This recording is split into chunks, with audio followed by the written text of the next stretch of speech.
Hi friends, నా పేరు హరినాగనంద్. మీరు చూస్తున్నారు short and hub channel.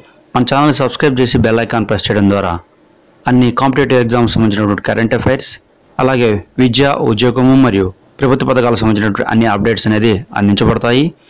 So మన అఫీషియల్ వెబ్సైట్ shortandhub.com ద్వారా కూడా మీరు యూట్యూబ్ ద్వారా అందించలేకపోయినటువంటి ఎన్నో కరెంట్ అఫైర్స్, అలాగే జాబ్ నోటిఫికేషన్స్ యొక్క డీటెయిల్స్ విత్ పీడిఎఫ్ ఫైల్స్ అనేది మీరు పొందే అవకాశం ఉంటుంది.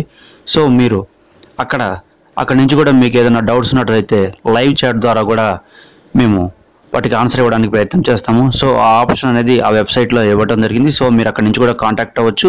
సో మనం ఈరోజు ఈ వీడియో ద్వారా ఏదైతే విద్యా వాలంటీర్లను కొనసాగించాలని చెప్పేసి హైకోర్టు ఏదైతే తీర్పు ఇవ్వడం జరిగిందో దాని మీద ఈరోజు టాపిక్ అనేది చెప్పబోతూ ఉన్నాము.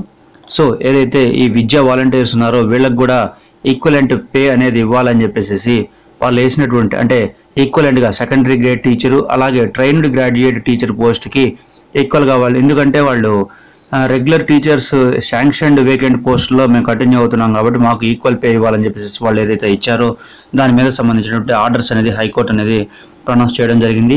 సో దానికి సంబంధించినటువంటి ఆర్డర్స్ అనేది వెబ్సైట్లో పెట్టినప్పుడు మీకు పూర్తి ఆర్టికల్ అనేది మన అఫీషియల్ వెబ్సైట్ ద్వారా కూడా అందిస్తాము. సో మన అఫీషియల్ వెబ్సైట్ యొక్క లింక్ కింద డిస్క్రిప్షన్ బాక్స్లో ఉంటుంది. మీరు అక్కడ నుంచి ఎప్పటికప్పుడు ఫాలో అవడం ద్వారా అన్ని నోటిఫికేషన్స్, కరెంట్ అఫైర్స్ సంబంధించిన పీడిఎఫ్ ఫైల్స్ అనేది పొందే అవకాశం ఉంటుంది.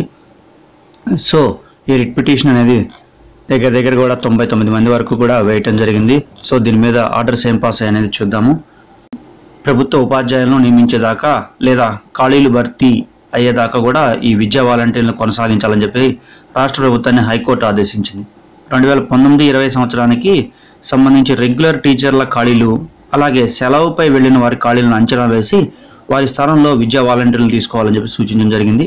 ఈ మేరకు జస్టిస్ అభినంద్ కుమార్ షావ్లి గారు ఇటీవల ఆదేశాలు ఇచ్చారని చెప్పేసి తెలియజేయడం జరిగింది. ఒక తాత్కాలిక ఉద్యోగిని తొలగించి ఆ స్థానంలో మరొక తాత్కాలిక ఉద్యోగిని తీసుకోరాదంటూ సుప్రీంకోర్టు ఇచ్చిన ఆదేశాలను జడ్జి గారు ఆ ఆర్డర్లో పలకరించారని చెప్పి చెప్పడం జరుగుతుంది. వచ్చే విద్యా సంవత్సరానికి రెగ్యులర్ టీచర్లను భర్తీ చేయకపోతే వారి స్థానంలో విద్యా వాలంటీర్లని కొనసాగించాలని, అయితే సంవత్సరం ప్రారంభంలో పిటిషనర్లు గౌరవ వేతనం పొందేందుకు అర్హులు కారని మటుకు స్పష్టంగా చెప్పడం జరిగింది. ఖమ్మం జిల్లాకు చెందిన కొందరు విద్యా వాలంటీర్లు బ్యాచ్ పిటిషన్స్ దాఖలు చేయగా కోర్టు ఈ ఆదేశాలు జారీ చేసింది. పిటిషనర్స్ తరపున న్యాయవాది ఎన్ఎస్ అర్జున్ కుమార్ గారు దీనికి సంబంధించినటువంటి వాదనలు అనేది వినిపించడం జరిగింది. రాష్ట్రంలో సుమారు 16,000 మంది విద్యా వాలంటీర్లను తాత్కాలిక పద్ధతిలో నియమిస్తున్నారని కోర్టుకు తెలిపారు. వీరికి గౌరవవేతంగా 12,000 మాత్రమే చెల్లిస్తారని చెప్పి కూడా చెప్పడం జరిగింది. దీనికి సంబంధించినటువంటిది జే భిక్షం గారు దీన్ని తనతో పాటు ఒక 98 మంది కూడా రిట్ పిటిషన్ అనేది వేయడం జరిగింది. సో దానికి సంబంధించిన ఆర్డర్స్ అనేది ఈ రకంగా పాస్ చేయడం జరిగింది. సో మీకు కోర్టు ఏం ఆర్డర్ పూర్తిగా పాస్ చేసింది అన్నట్లయితే మేము ఎప్పుడైతే దాన్ని జడ్జిమెంట్ అనేది బయటకు వస్తుందో అప్పుడు మేము మన అఫీషియల్ వెబ్సైట్ ద్వారా అందిస్తాం. సో మీరు మన ఛానల్ని ఫాలో అవడం ద్వారా అన్ని కాంపిటేటివ్ ఎగ్జామ్స్ సంబంధించిన కరెంట్ అఫైర్స్ అలాగే జాబ్ నోటిఫికేషన్స్ యొక్క పూర్తి ఇన్ఫర్మేషన్ అనేది మీరు తెలుసుకునే అవకాశం ఉంది. డిస్క్రిప్షన్ బాక్స్లో కూడా కొన్ని లింక్స్ అనేది ఇవ్వడం జరిగింది. సో మీరు గమనించగలరని తెలియజేస్తున్నాం. Thank you.